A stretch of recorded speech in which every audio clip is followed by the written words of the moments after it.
Mr. Chairman, I have an amendment to the desk. Clerk will designate the amendment. Amendment number 3, printed in Part B of House Report number 114-216, offered by Ms. DeLauro of Connecticut. Pursuant to House Resolution 369, the gentlewoman from Connecticut, Ms. DeLauro, and a member opposed, each will control 5 minutes. Chair recognizes the gentlewoman from Connecticut.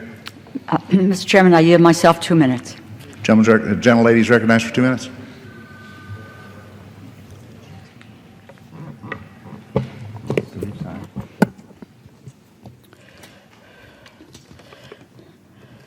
Mr. Chairman, my amendment would make clear that foods labeled natural cannot contain genetically modified material.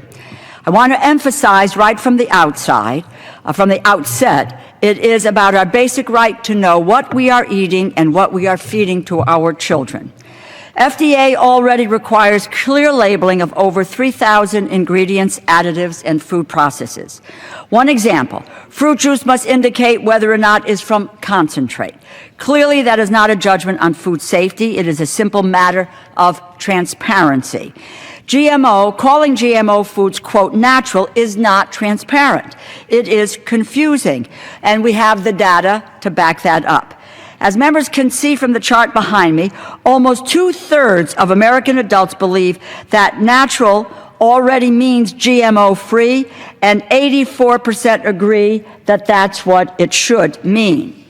We need to make sure that food labels reflect that common sense understanding. As drafted, this bill would do the opposite.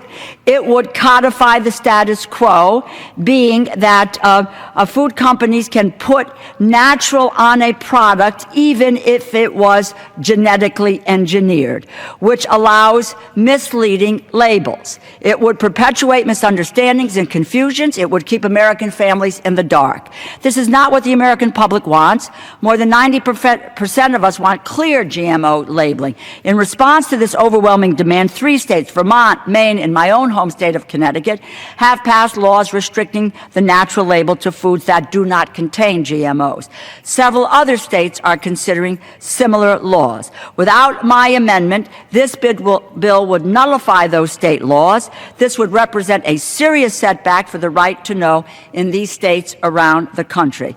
Mr. Chairman, American families want clear information about GMOs. They deserve that information. I urge my colleagues to support the amendment, and I reserve the balance